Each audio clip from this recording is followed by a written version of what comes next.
महाराष्ट्रात स्कॉलरशिप परीक्षेची तयारी करणं हे खरंच एक मोठं आव्हान आहे. अनेक विद्यार्थी आणि त्यांचे पालक खूप मेहनत घेतात, पण तरीही कुठेतरी गोंधळून जातात नाही का? आज आपण याच मोठ्या समस्येवर आणि त्यावरच्या एका जबरदस्त उपायावर बोलणार आहोत. चला थोडं खोलात शिरून बघूया. अनेक कुटुंबांसाठी ना स्कॉलरशिपची तयारी म्हणजे एका चक्रव्यूहात शिरण्यासारखं आहे. नक्की कुठून सुरुवात करायची, कोणता मार्ग योग्य आहे हेच कळत नाही, आणि मग सुरू होतो तो प्रयत्न आणि चुकांचा एक न संपणारा प्रवास.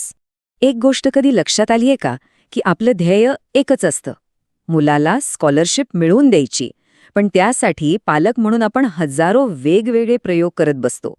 म्हणजे बघा, एक कोचिंग क्लास लावून बघायचा, मग तो नाही जमला की दुसरा शिक्षक शोधायचा, 2-3 वेगवेगळी गाईडबुक्स आणायची, यूट्यूबवरचे काही व्हिडिओज बघायचे, 2-4 फ्री ॲप्स डाउनलोड करायचे. हे सगळे प्रयत्न इतके विखुरलेले असतात की त्याचा पाहिजे तसा परिणाम मिळतच नाही. आणि मग शेवटी होतं काय, परीक्षा देऊन मुलगा बाहेर येतो आणि त्याच्या चेहऱ्यावर एकच वाक्य लिहिलेलं असतं, मी तर तयारी पूर्ण केली होती, पण पेपरच माझ्यापेक्षा जास्त अवघड होता. आणि खरं सांगायचं तर इथे चूक मुलाची नसतेच, चूक असते त्या विस्कळीत तयारीच्या पद्धतीची.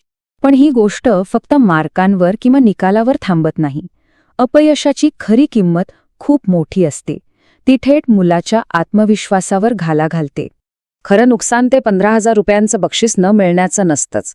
सगळ्यात मोठं नुकसान हे आहे की मुलाच्या मनात स्वतःबद्दल शंका निर्माण व्हायला लागते. त्याच्या मनात पहिलं वाक्य येतं, मी काही स्कॉलरशिप मिळवणाऱ्या मुलांसारखा नाहीये. आणि मग दुसरं, त्याहूनही धोकादायक वाक्य तयार होतं, मला न स्पर्धा परीक्षा काही जमणार नाहीत.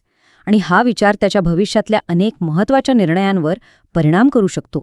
आणि शेवटी त्याच्या मनात एक गोष्ट पक्की बसते, मी तेवढा हुशारच नाहीये. ही एक भावना त्याच्या आयुष्यभराच्या आत्मविश्वासाला तडा देऊ शकते. मग या चक्रव्यूहातून बाहेर पडण्याचा मार्ग काय? इथेच आपली ओळख होते प्रमोद जगधने यांच्याशी. ते फक्त एक शिक्षक नाहीत, तर ते आहेत एक सिस्टम आर्किटेक्ट. प्रमोद जगधने यांना महाराष्ट्रातल्या स्पर्धा परीक्षांचा तब्बल 20 वर्षांपेक्षा जास्त अनुभव आहे. ते science digital academy, SDA rising scholar app आणि SDA पब्लिकेशन हाऊसचे संस्थापक आहेत. पण त्यांची खरी ओळख आहे स्कॉलरशिप ऑटोमेशन एक्सपर्ट, म्हणजे स्कॉलरशिपच्या तयारीची प्रक्रिया सोपी आणि ऑटोमॅटिक करणारा तज्ज्ञ. त्यांनी फक्त क्लासेस किंवा पुस्तकं नाही काढली, तर एक संपूर्ण इकोसिस्टम तयार केली आहे.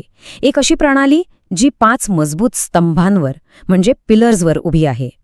हे 5 स्तंभ म्हणजे SDA pattern books, SDA Windows software, SDA rising scholar app, teacher toolkit आणि SDA पॉडकास्ट. आणि सगळ्यात भारी गोष्ट काय आहे, हे 5ही घटक वेगवेगळे काम करत नाहीत, ते एकमेकांना जोडून एका सिस्टमप्रमाणे काम करतात.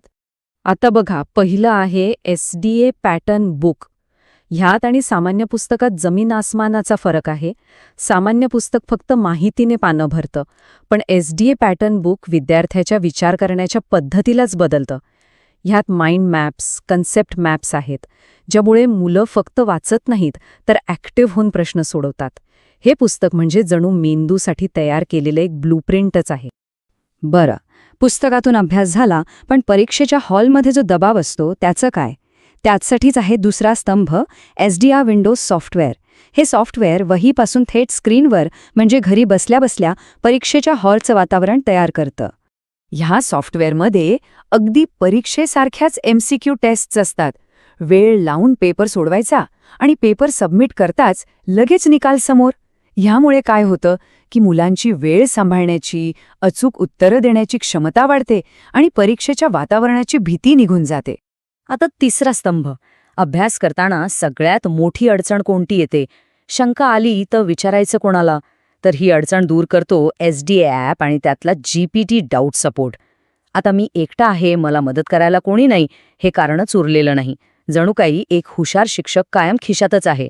चौथा स्तंभ हा शिक्षकांना सक्षम बनवण्यासाठी आहे. टीचर टूलकिटमध्ये शिक्षकांना शिकवण्यासाठी लागणाऱ्या सगळ्या गोष्टी रेडीमेड मिळतात. PDF notes, PPT slides, images, सगळं काही. यामुळे शिक्षकांचा वेळ वाचतो आणि ते जास्त प्रभावीपणे शिकवू शकतात. आणि 5वा स्तंभ, SDA पॉडकास्ट, हा थोडा वेगळा आहे पण खूपच महत्त्वाचा. तो एका अशा कौशल्यावर काम करतो ज्याकडे आपलं सहसा लक्ष जात नाही, ते म्हणजे ऐकण्याचं कौशल्य. हे पॉडकास्ट ऐकल्याने मुलांच्या मेंदूला पटकन ऐकून त्यावर विचार करून निर्णय घेण्याची सवय लागते, जे परीक्षेसाठी अत्यंत गरजेचं आहे. तर आता आपल्या समोर सगळं चित्र अगदी स्पष्ट आहे. 2 मार्ग आहेत. एक जुना 1000 प्रयोग करत गोंधळात पडायचा मार्ग आणि दुसरा नवीन एकाच सिस्टीमवर विश्वास ठेवून पुढे जायचा मार्ग. निवड अगदी सोपी आहे. म्हणजे बघा, एका बाजूला आहे रॅन्डम ट्रायल मोड, जिथे वेगवेगळे कोच, वेगवेगळे पुस्तकं, विखुरलेले प्रयत्न आणि अनिश्चित निकाल आहेत. आणि दुसऱ्या बाजूला आहे STA इकोसिस्टीम मोड, जिथे एकच तज्ज्ञ, एकच एकात्मिक प्रणाली आणि एकच स्पष्ट ध्येय आहे, स्कॉलरशिप, आणि त्यासोबत आयुष्यभराचा आत्मविश्वास. या संपूर्ण प्रणालीचा अंतिम उद्देश फक्त परीक्षा पास करणं नाहीये. खरा उद्देश आहे मुलाच्या मनात स्वतःशी चाललेला संवाद बदलायचा, त्याच्या मनातल्या आत्मशंकेला काढून तिथे ठाम आत्मविश्वास निर्माण करायचा. ती सगळी नकारात्मक वाक्य, मी हुशार नाही, मला जमणार नाही, ह्या सगळ्यांच्या जागी फक्त एकच वाक्य आणायचं आहे, जे तो विद्यार्थी स्वतःला पूर्ण विश्वासाने म्हणेल, हो, मी 15,000 रुपये जिंकू शकतो. आणि हीच या सिस्टीमची खरी ताकद आहे.